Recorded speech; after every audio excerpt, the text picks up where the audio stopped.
Hey there YouTube, it's been a while, I haven't made a video, but we're back here today in the garage and we're going to do a little weight reduction video.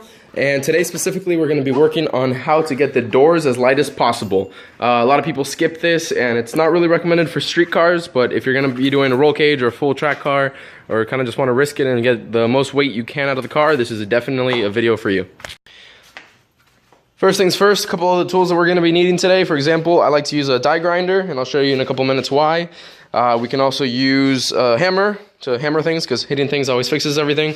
12 and 10 millimeter sockets you're going to be needing. You can use it with a ratchet or an impact driver like I like to use. A couple other things, you're going to need your hands and a brain. I recommend also safety goggles, because if something goes in your eye, you won't die. Or it'll stop it from you from dying. I don't know what I'm saying, I'm rambling. Okay, first things first, you're going to want to take off your door, and I don't have any room for this, so let me move some stuff out of the way. The door removal is a lot simpler than most people think. The easiest way to do it would probably be, well, on the other side I took off the fender, so I might as well just take this fender off as well. Fender bolts, 10 millimeters all across right here, then a couple on the bottom. Right underneath this side skirt, there's two more. You're just going to remove those 10s. Afterwards, you'll come right in here. And I'll show you the 12s that are right behind this door supporting it. Bam! Just magic. I'm just kidding. Now you have your fender off. You're going to come to these 12 millimeter bolts right here. 1, 2, 3, and 4. Take those off, as well as a large connector that's right here, which comes off, I guess, just like that. Normally the clips hold it, but I guess these clips are pretty old. All right. When you do this, you have to be ready for it to fall. Should have used DeWalt.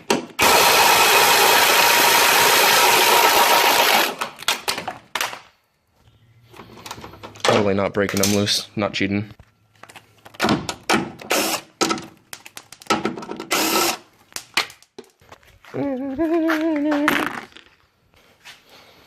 The back of the hinges have some sort of sealant, so as soon as you open the door, it's going to hold on for 1 second. Then it normally just falls right off. Oh, there we go. Lift it. Whew, had to put the camera down. It's pretty heavy and I'm pretty weak. So, now we got the door off. We're going to go put it over there on those little things that I don't know what the name is, but so it can support it up in the air. Whew, I am out of breath. Forgot how heavy that was. First things first, you're going to, start breaking things, kind of just prying everything. If it doesn't work, just, hit it with a hammer. Whew, coins. No, I'm just kidding. There's a right way to do this. Normally, there's a little plastic screw that goes right in here. Mine's lost, I guess. There's a metal... Whew, I'm out of breath. Sorry, guys. I'm getting old. Metal little screw right there. Gonna take that out. The handle normally has one. I don't have the handle. Make sure you keep all this changed, because that's how I fund my race car. And... wait, race car. We're gonna come over here. Get this little thing. Take that screw off. It's very important to work in a nice clean area, unlike me who just leaves everything on the floor.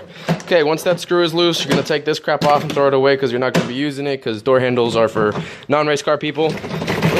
And this should just start to pry off. Stick your fingers down here. That comes loose. And then comes from the top, and the door panel's off. Disconnect these clips from back here. You don't need that anymore. Next, we're going to start taking stuff apart. I'm not really sure how to do this. I just kind of take the 10 millimeter bolts off. Or you could have put the window up and then it'll be a lot easier, but I did not do that. Let's just start taking it apart. 10 millimeters all around the place.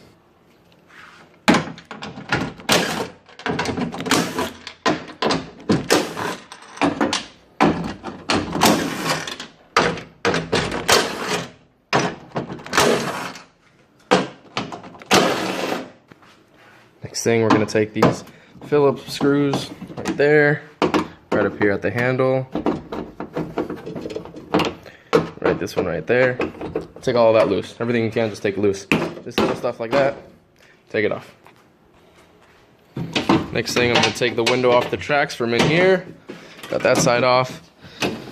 This right side over here, just kind of got to play with it. More visible in here. Alright, there you go. The window is loose. You can start taking the window out. Just like that. At the bottom of the window, there's these tracks, or what holds it, I guess. 10mm right there, 10mm on the other side in the same exact position. I'm just gonna try to pull it out like this. You can just pry on the window or the door skin, or if you want to take off the bolts and take it off a little bit easier, you're more than welcome to do that. But I'm gonna put the phone down and try to take it out. Make sure all the plugs are off, and there you go. Windows out with the motor. Gotta unplug this right there, and then that's the main gut from the inside. Main harness just kind of pulls out as well. Take that out. The wiring weighs a lot too. Adds up. This door, let me feel around. Looks like there's only one crash bar in this door. On the passenger door, there were 2 crash bars. So this one, I guess we won't have as much weight taken out, but every weight is still weight, I guess. We're gonna go ahead and start taking the indoor skin out, which we are going to be doing by taking a grinder and just cutting the outer edge right over here, an angle grinder. And we are not going to be cutting this side. I can cut straight through it because I don't have the door stoppers. For the door hinge, I think that's what it's called, or referred to as, I don't know. For this part, we're just going to be cutting right here, going around, right up there, back around here. For the passenger side, I went ahead and cut everything, and I got rid of the indoor handle, which you end up just having to tug over here, and it still opens from the inside, no problem. But I think what I'll be doing for the driver's side is, let me see, I think I'll be cutting around right here, over the hinge, cut right there, and this whole center part, all around, so I can keep this top portion. I'll cut up to right there, or keep on coming, and then just get the center portion out so I can access the crash bar. But I will be keeping this top portion, that way I can keep the location of the door handle for ease of opening. All right, let me get the angle grinder, and I hope that you guys know how to use an angle grinder. This one, I know I took the guard off, it's not very safe, but for this, I'll be wearing glasses, protective gear as much as possible, although it is still unsafe, and I recommend you get a bigger grinder that you can still use the guard with. But we are going to start just by going like this and cutting everything. Got my first cut right here. I'm gonna start going up right there so I can miss the door hinge, keep that support. Then I'll cut the rest of it right here. And sorry, I'm by myself right now, so I can't record the actual cutting process, but I just want to show you guys a little bit of middle of it, or while it's being cut. Already got that portion. Alright, got the bottom cut. This one I had to do a little secondary cut, and don't really worry about the rough cut, because then you can always correct that. This side gets a little bit hard, as well as the other side, because there's usually double-sided sheet metal to support the corners. So just keep that in mind. I'm letting my grinder cool down right now a little bit because it got a little bit hot. And you can see that's already detached. I stopped it right here because I'm going to be bridging the cut right over here. And this is already cut, so I'll just leave it right there. Then continue the cut all the way down across that line, making sure not to hit these 2 things. And I'll be cutting it right here. That way I just have this top portion. The bolts are out of the holes, I guess you can say, just so I can move this without a problem. And I'll be just remove this in the meanwhile. That way I can get a good cut around over here. After I get it right here, I'm gonna step down and do a cut right about around here. So then after that, this inner skin should lift, and I'll show you how to get rid of the crash bar on the inside. So I've got the skin completely cut off. You can see that's no longer there.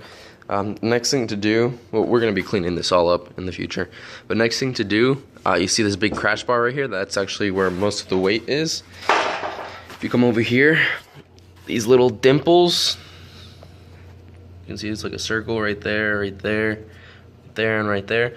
Those are all basically a form of spot weld that holds it to the frame of the door itself. It also has that. Okay, the other side, probably, yeah, it's right here. Under this little weather strip, whatever you want to call it. Same thing. So we're gonna go ahead and with a small drill, just drill out some holes for it and then step it up and use a larger one. And after that's the welds are released, the bar should be able to move a lot more freely. And in some cases you may have to cut the bar in the center using your die grinder. and then be able to lift half and half, but we're gonna try to do it without that. So I'm gonna start by drilling these small guided holes. Okay, so this side is already drilled out. As you can see, the bottom is free. The bar on this side is independent of the frame of the door. Now the only thing supporting it on this side would be these little plastic, or it's like a silicone, whatever. It's a piece of silicone holding the bar onto the actual skin of the door. So what we did on this side, basically just drilling it out. We need to do now on the other side, and the bar should move freely. Okay, we ended up drilling out both sides and then cutting the bar in the center. Give it a little wiggle, and it starts to pull out. Now the main bar is out. Next thing you're going to want to do is reattach this right here. It just has those 2 screws that we took out earlier. And you can go ahead and cut whatever else you want it to make it look nice. I really recommend using a roll cage if you're going with this method. And if you don't, just make sure you are conscious of how you're driving and where you're driving and other people's driving as well, since you don't have side impact bars anymore. Basically now just clean it up, put the hinges back on, and set it back on the car. Okay guys, thanks for watching. Hope you enjoyed this video and it can show you a little bit how to save money and make lightweight doors. Thanks guys. I forget if I mentioned that earlier, but I will be doing Lexan windows for this, and I'm not sure if I'm going to be buying a kit from YNS, I think is the company that makes a full kit for it that I found online. I might just be going to Home Depot because they started carrying Lexan in large sheets, and use the stock tracks to at least get it aligned with the window and then be able to rivet it onto the door itself. That should be coming up in a soon video, hopefully in this week or two coming up. I'll be able to have that and show you guys how it goes.